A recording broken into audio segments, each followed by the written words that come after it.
I'm in a muddle, because I got up this morning and I was just looking at these bags under my eyes here, thinking, shall I try and blot them out or get some raffia and make a feature of them? and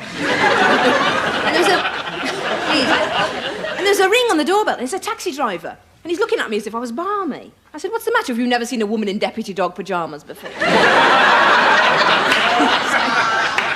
He said, I've come to take to the radio station. Oh, well, I forgot, I was supposed to go to this radio station, you see, play the piano, plug the show. So I leapt in the taxi, leapt out, got dressed, leapt in again. And I was getting a bit nervous, you see, because I don't like to be late, and for some reason, they always build radio stations near traffic jams. So I ran into the reception and said, I'm Victoria Wood, I'm here to do the early show. Well, she turned her back on me, carried on waxing her bikini line. I said, I'm Victoria Wood, I'm here to do the early show. She said, sorry. I said, I'm Victoria Wood, I'm here to do the early show. She said, hang on, I'll phone them for you. Well, I sat down, doesn't phone them. She's just standing there talking to a security man about grouting or something. Eventually, she notices me on the carpet, crying. And she phones up, and this woman comes to get me, this producer's assistant, Barbara. She's got a clipboard and a cup of coffee round her neck on a thong. Mr. Winchester? I said, no, I'm Victoria Wood. She said, yes. Oh, follow me. It's just down here. It's rather a long way, I'm afraid. Turn left here. Oh, no, sorry, that's the wall.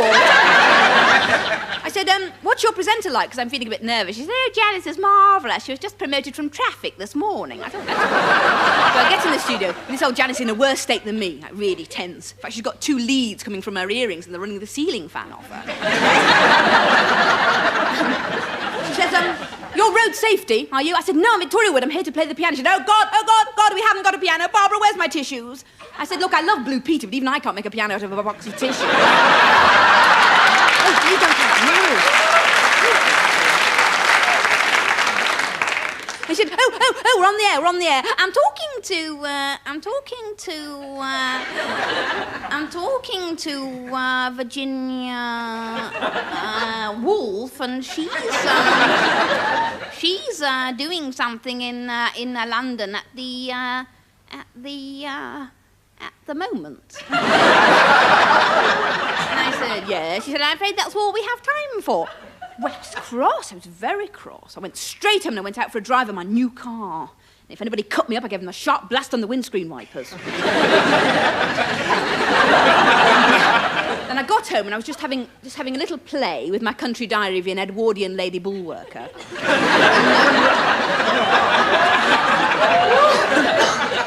And there was a ring at the doorbell, and it's this taxi driver again. I thought he'd just pop back, you know, another look at my pyjamas. He said, I've come to take to the television station. I said, what? And he said, well, you're on the television tonight. I said, well, I can't be, you know, because the pyramid game's finished. And the next thing I knew, here I am talking to you. And I'm very worried. And I've been here 20 minutes and nobody's won a toaster.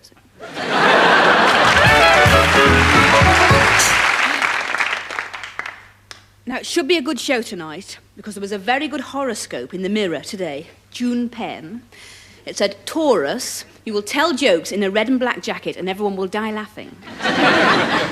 Unfortunately, I'm Gemini. But I need a good night, because I had a very weird morning this morning. Because I woke up this morning and there was a completely strange man in the bed beside me.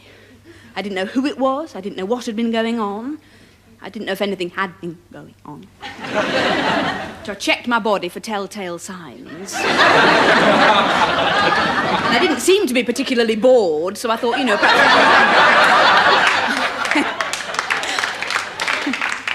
And then I remember that last night I was in the library, because I'd gone there for the new Shirley Conran book, The Menopause and How to Make Money Out of It. And I was just flicking to the back of a Margaret Drabble, you know, just to see what didn't happen in the end. And there was just this strange man looking at me. And I was a bit worried, you see, because there were only 2 other people in the library. The usual couple of toothless old meth drinkers nodding off by the radiator. How they ever got to be librarians, I don't know. But he was very odd-looking, this man, because he had a polo neck on. You know, no jumper, just a polo neck. And he was standing by the large print section with this large print dictionary. I think he was hoping to look up big bosoms or something like that. And he came over to me and he said, would I go for a sausage roll with him? But I didn't like to say no, because he had a wardrobe in his other hand. So we went over the road to Hilda's Cafe. Now, Hilda's quite frightening herself, because she's 6'9", and she's got very black hair, very lacquered, sort of like a 78 with Kirby grips in. You know, she doesn't wear lipstick, she just smashes herself in the mouth. And she's got this most enormous bosom, like a great steep slope. I mean, she really ought to have a sign at the top saying, "Test your brakes." She's wearing this PVC apron with a dead dog on the front of it. And her fingers are tattooed here, so that when she laces them together, it spells anthrax.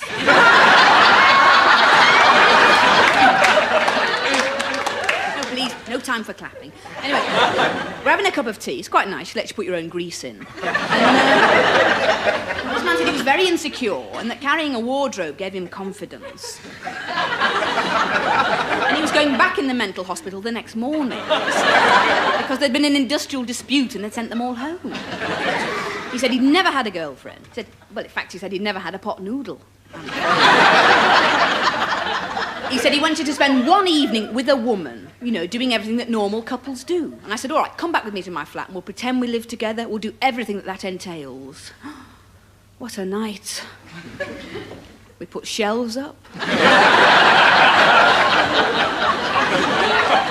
We had a row about whose turn it was to clean the grill pan. But he was quite a nice man. Oh, I never told you what my real horoscope said in the mirror this morning, June pen. It said, Gemini, you will go out with the same strange man 2 nights running, and tonight it's your turn to carry the wardrobe.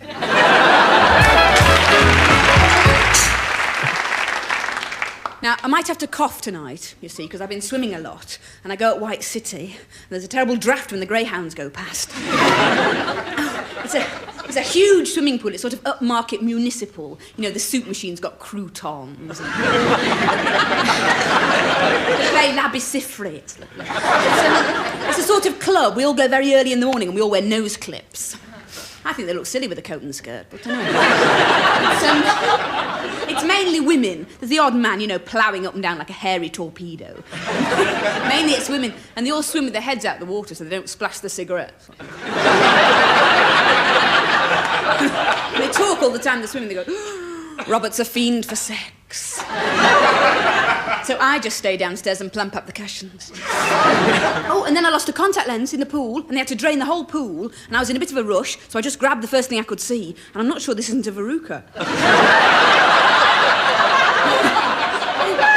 And then I caught this cough or inhaled a corn plaster or something. I thought, well, I can't be coughing all night. You know, the other people in the hostel won't like it. So I thought, well, I better go to the doctor. Now, I hadn't been to the doctor for years, not since I thought you had to be inoculated for the Isle of Man. So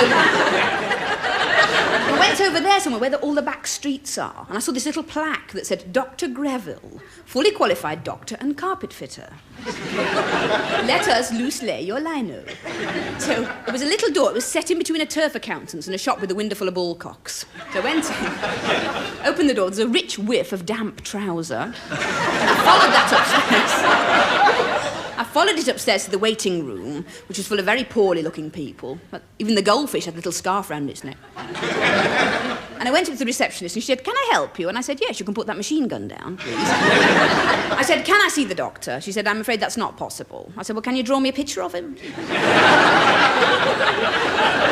By the time I got in to see him, the price of fish fingers had gone up 3 times. But he was very nice. He had a touch of the DTs. In fact, I thought his desk had just clicked onto final rinse and spin.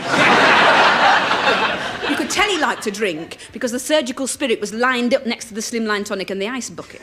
But he gave me a quick examination, you know, just with the one eye, and he gave me a prescription which turned out to be a luncheon voucher for a barium meal, so I didn't know. So I went 3 doors down to the chemist, because I'd heard all those adverts, you know, ask your chemist, they know everything. So, of course, there was a long queue of people checking up on the theory of relativity. So I went to the assistant, who was a little bit dim. She was stood there rubbing up her engagement ring with a bunion pad. I thought, no, it's nice to know people can be vacant and engaged at the same time. And I said, have you got anything for a sore throat? And she said, have you tried sucking a nigroid? And I said, I don't think television is ready for this kind of routine. She said, the best thing for a sore throat is those little black things in a tin, you know, like sucking little bits of tarmac. And they're great. And I went home, sucking away, and the phone rang, and it was my friend. And she said, I've got your contact lens. I said, that's great, so I've got to go now and give her back her verruca. Well, I've had a very exciting day today, as you know. I was in bed about 3 o'clock this morning, couldn't sleep. I was listening to the radio. It was the King's Singers doing a lovely version of Hit Me With Your Rhythm Stick. Not too hard, this is Kashmir. And somebody chucked a brick through the front window. I thought, oh, blimey, I'm obviously about to be kidnapped by right-wing international terrorists, you know. I used to have to spend the next 6 months in a Sicilian broom cupboard. So I just packed a few cosmetics and a travel iron, and I went downstairs. And there's nobody there. I thought, oh, well, they've obviously got fed up waiting for me, and they've gone next door and kidnapped Betty Freeman.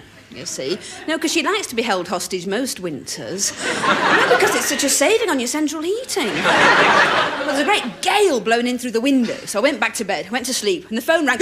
Hello, hello? That's me shouting into a cocoa mug with my eyes shut. And it was my heavy breather, my little heavy breather that phones me up. And he said, Victoria, are you sleeping naked? I said, well, I'm not tonight, it's too cold.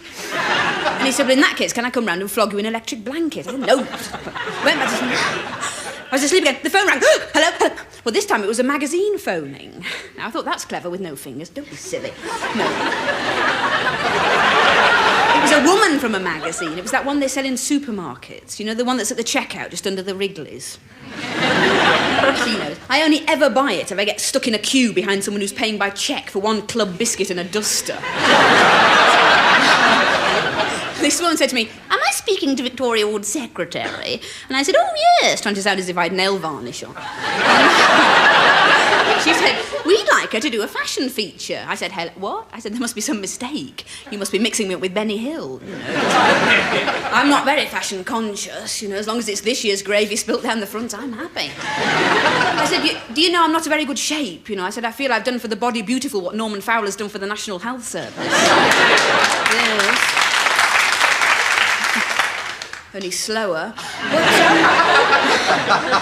I said, do you know what I look like? Have you ever seen me on the television? And she said, no, I only watch the show Jumping. I said, well, imagine a bale of hay with bosoms. And she said, no, I don't see that. I said, well, imagine a horse box with highlights. She said, no, I'm not with you. I said, well, it's a good job because there's broken glass. People keep chucking bricks through the window. She said, Victoria, let me just take your measurements. I said, well, all right, but we may have to stop halfway through for you to refill your biro. They look terrible written down, my measurements. They look really metric. You could dial them and get straight through to the Midland Bank Bulawayo. There was a very nasty silence when I finished the last one, and I could hear her saying, Tabitha, ditch the jumpsuits. She said, Victoria, I see you in a beige caftan. I said, well, I see you in an oxygen tent, and put the phone down. I felt a bit low then, you know, a bit depressed. The sort of mood where you eat dry Weetabix and watch the Open University. And then I had this brilliant idea, and I phoned her back and I said, yes, I will have that caftan. Because I just thought, you know, it's going to be another cold night. It'll be the perfect thing for tacking round my bay window. So oh, I'm tired.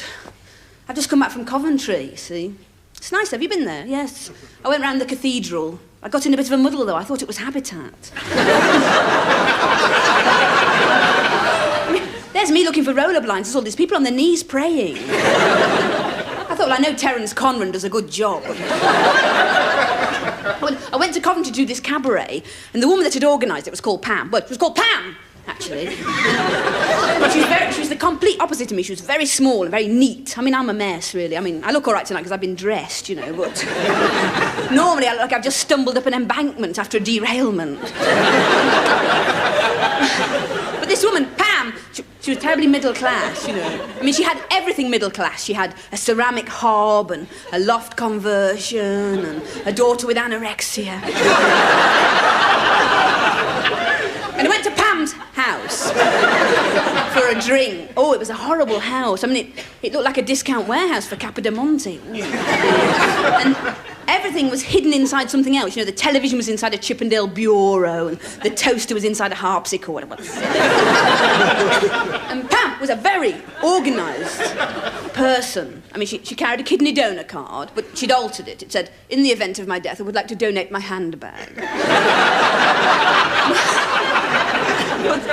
Pam She drove me to the cabaret, to this hotel, and it went quite well. It was for Weight Watchers, you know. It was a full house. There's 3 of them. But I slept the night in the hotel, and it was terrible because the walls were so thin. I could hear the next door man's nose hair rustling. And I had a horrible breakfast brought to me in the room by this Spanish waiter, and his trousers were so tight, I could read the washing instructions on his underpants. Well, I gave up on the breakfast when I cut my lip on the fried egg. And of course, typical hotel, you know, they delivered me the wrong newspapers. There was no Exchange in Mart. No Bunty. They'd given me a Daily Star and a magazine. Now, the Daily Star was quite good because there was a competition in it, because they'd hidden this little piece of news on one of the pages. But this magazine, I can't tell you what it was called, but the cover was a young girl wearing nothing but a bobble hat and an adjustable spanner. But it was a very rude magazine. In fact, it was so rude I've had to spend the last 8 hours reading it. Because I just couldn't tear myself away from those pictures of the readers' wives. You know, and men sending photos of their wives, sitting at home, relaxing. I really have never seen so many nasty-looking headboards.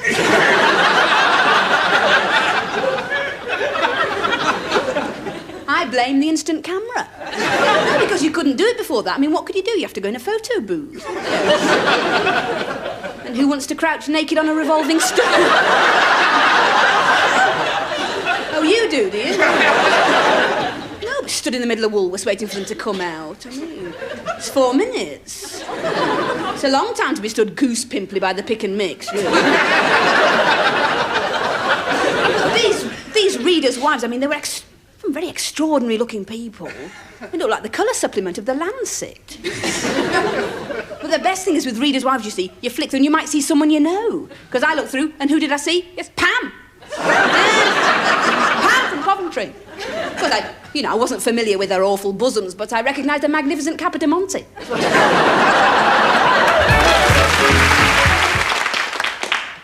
There's something funny going on tonight. You know, I think there's going to be a surprise party, because it's the last show in the series. I'm not very good at all that sort of thing, you know, dressing up and makeup. I remember when Blusher first came in, and I used to put blusher on and shader and highlighter, and have this big red shiny face. People used to try and direct me to the Burns unit.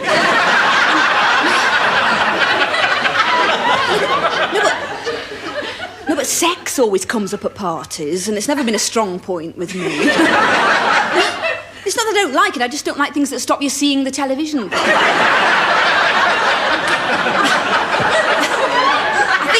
I think it stems from school, you know, where there was nowhere to do it. But, no, I still know people who can't really let themselves go unless they've got their heads jammed up against a drinking fountain. But I hope there isn't a party, because I always get there too early. In fact, I always get everywhere too early. I turn up at funerals before people have died. It's awful when you get at a party too soon and you see them through the windows running about in their curlies, jamming old tights down the piano. And I can't talk to people, so I always end up clearing glasses and wiping the ashtrays, you know. I have to get invitations now that say, don't bring a bottle, bring a damp cloth. And I can't remember people's names, so I can't introduce anybody. If I have to say, oh, this is, I always go, and this is... The last big party I went to ended up in the TB clinic. And you try and hide in the kitchen, and it's full of women perched on the draining board yapping about cystitis.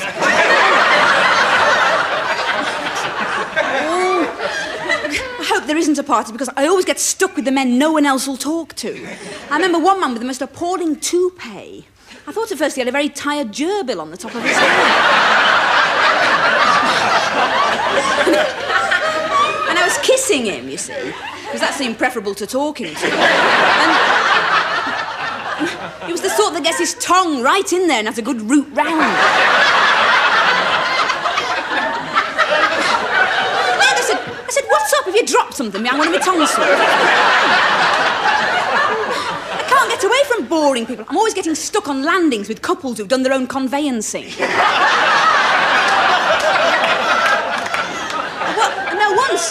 Once I got stuck with a man who'd done his own vasectomy.